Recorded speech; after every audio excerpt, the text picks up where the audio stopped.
Hello, everybody, and welcome back to the Solving Stuff with SOSA Electricity and Magnetism videos. And so we are learning module 1 that has to do with electrostatics, and we are talking about situations that have to do with continuous charges in objects with a defined geometry. In the previous video, we define the mathematical expression for the electrical field of a charged line. In this video, we're going to talk about a charged ring. And so the situation is this one. We have a ring that has a uniform charge around it. And we are interested in knowing the electrical field or the total electrical field in point P that is located at a distance Z from the center of the ring. Now, there's some information here that's important. First, we have the ring has a radius. This radius is given by R. The ring also has a charge that is that is uniform along the ring, and that charge is going to be uniformly distributed along the ring. And for now, we are going to say that that charge is going to be distributed along what would be the perimeter of the ring, which I'm going to call L. And this uniform distribution, since it's it's a linear distribution, is going to be defined again by lambda. So the way we're going to be doing this analysis is that, again, we're going to be taking a very, very small point charge that is going to be located at a certain point in the ring, and we're going to do our analysis based on that. So I'm going to grab a very small charge here, a very small charge. This has a dq in it that is located or at a distance here that we're going to call dx. So it's a very small charge that is located in a very small portion of the ring. And so lambda in this case is going to be given by dq divided by dx, remembering that this is a constant relationship. Now, remembering what we did in the previous situation of the line charge, what's going to be happening here is very similar. That point charge is going to be exerting an electrical field that I'm going to be calling dE dq. There is going to be an angle here that I'm going to be calling alpha.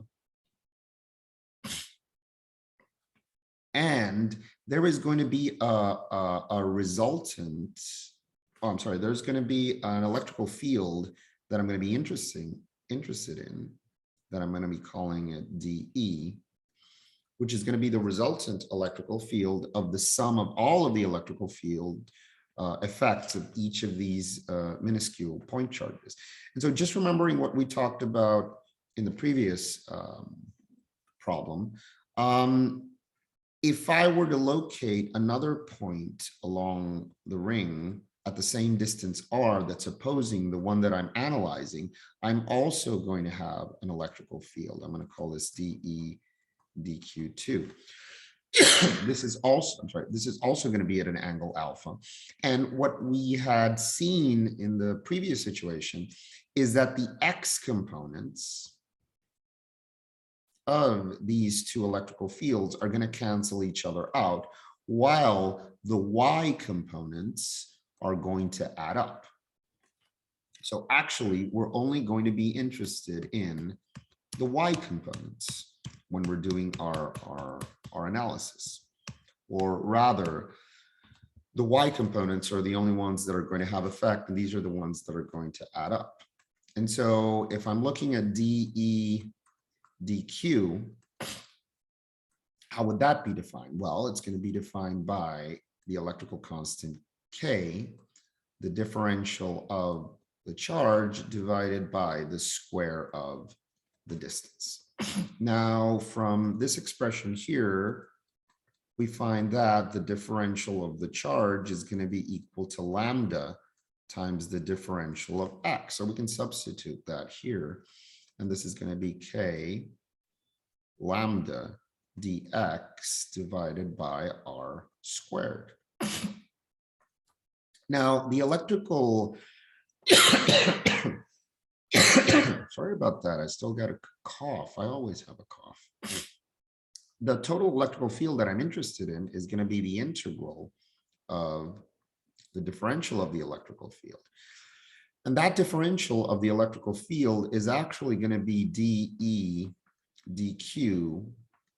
It's going to be the y component of dE dq, which is going to be dE dq multiplied by the sine of alpha.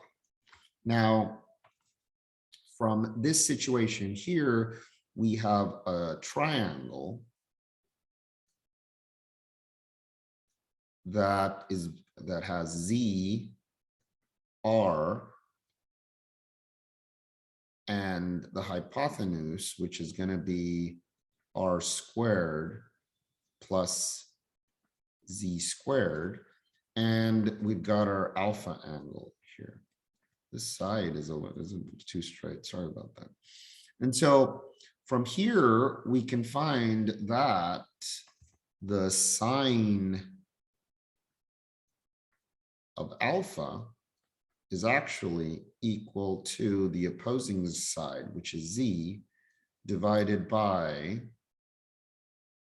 the square root of r squared plus z squared. And so we can substitute that over here. And so what we're going to have is the integral. We're going to substitute everything of k lambda dx multiply. Well, let me order this. It's going to be k lambda dx multiplied by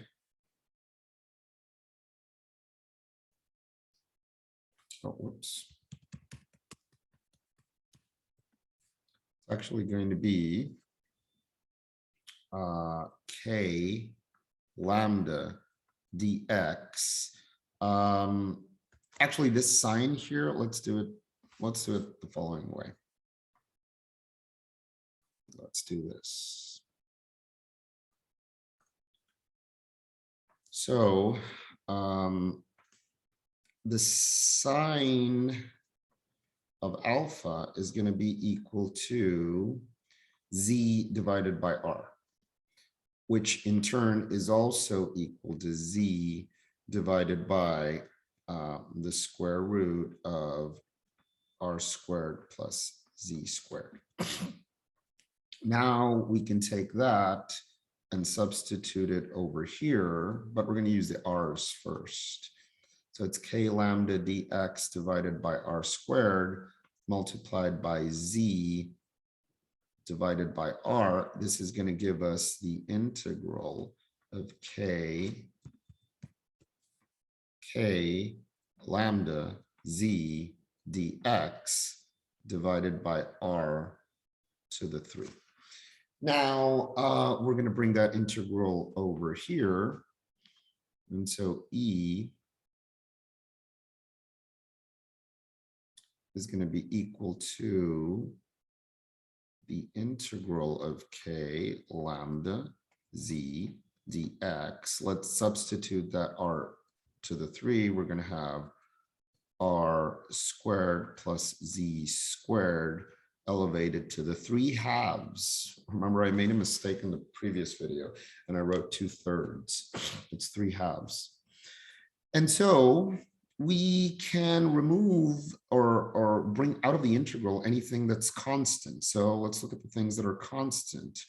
Well, k is a constant, lambda is a constant, z is a constant, and actually r is a constant as well. So the denominator can also be brought out of the integral, and we're going to have r squared plus z squared elevated to the 3/2. times the integral of, well, dx. It's a pretty simple integral. And what's going to be, what are going to be the intervals? Well, actually, if we're looking at the perimeter, it's going to go from 0 to the perimeter. And what is the perimeter of circumference? Well, it's 2 times pi multiplied by the radius. 2 times pi multiplied by the radius. And so we have to solve this extremely tough integral. And this is going to be solving this integral, very tough integral.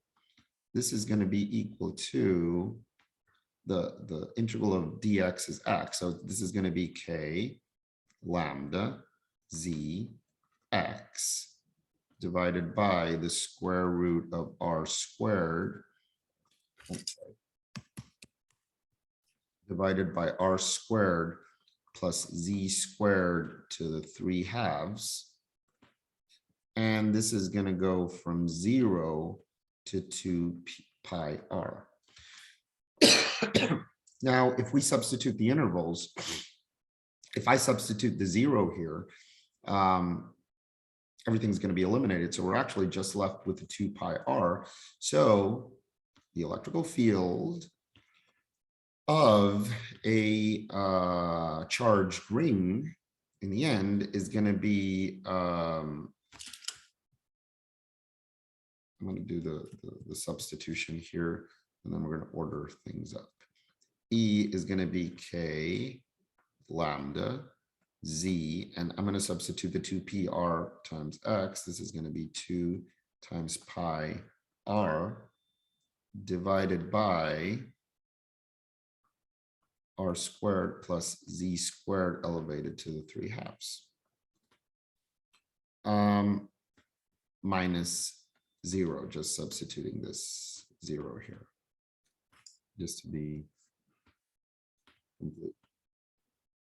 And so ordering everything up, the electrical field for the ring is going to be 2 pi k lambda z r divided by r squared plus z squared elevated to the 3/2.